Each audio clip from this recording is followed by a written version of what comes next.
On my 35th birthday, I said I wanted to transform my life. That's when I started the Transformation Diaries. At the time, I was tired, uninspired, unmotivated, and honestly just dreaded my own life. I felt like life was living me instead of me living it. So I set out on a year of transformation.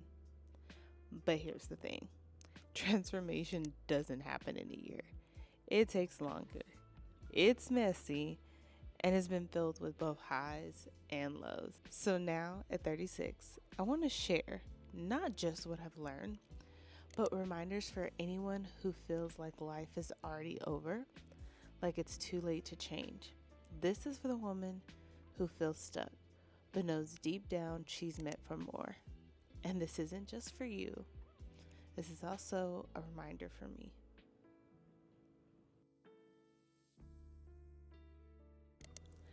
Lesson 1. It's okay to start over. In fact, it's never too late to start over. And starting over doesn't mean you failed.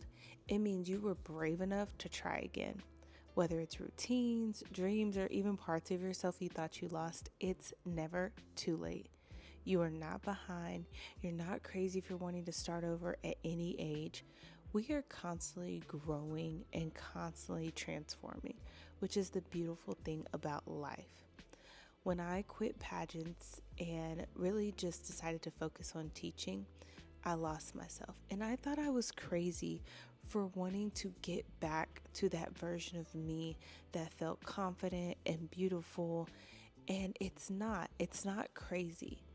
We go through ebbs and flows in life, and sometimes we just need to reset ourselves to start over and remember who we are.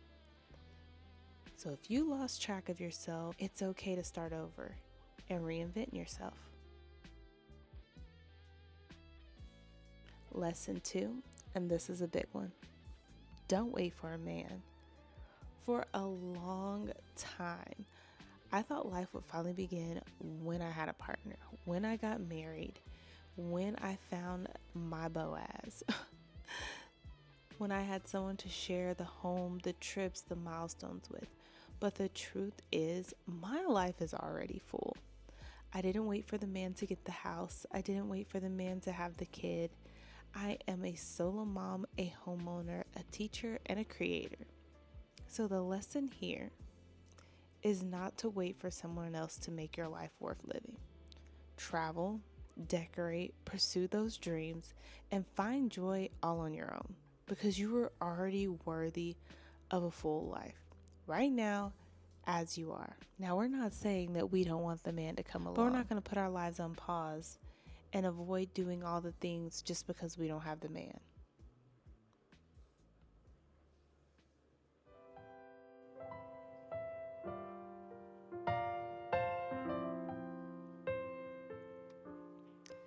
Lesson 3, rest is actually productive.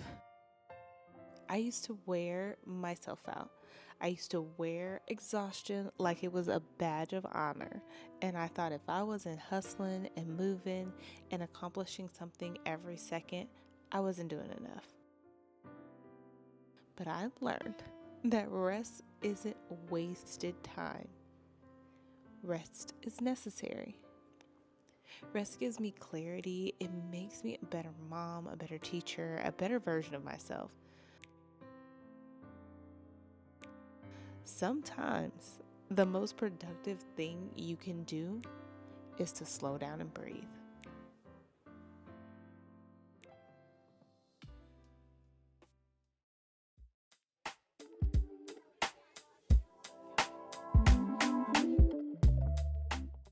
Lesson 4, your voice matters. There are so many years that I stayed quiet because I thought no one cared what I had to say. I avoided starting the channel. I avoided posting the content. I avoided just speaking up in rooms, all because I thought what I had to say was not worth listening to. But starting my YouTube channel and starting my second channel has taught me otherwise. Sharing my journey, the messy parts, the small wins, that's what encouraged people that I've never even met. And if my voice matters, that means yours does too. Someone needs your story. Someone's waiting for you, for your honesty, your encouragement. So don't hold back. Lesson 5, and this is a big one for me, one that I'm still learning and relearning every day. Self-care isn't selfish, so be kind to yourself. Y'all, I used to feel so guilty for taking time for myself. As a mom, a teacher, a homeowner, it always felt like everyone else came first and everything else came first.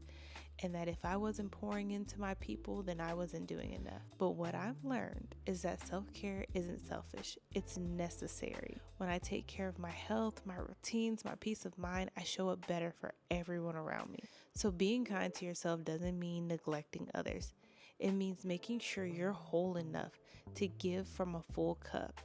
And at 36, I've stopped apologizing for making time for me. And along those lines, I've also stopped pouring into people who no longer pour into me.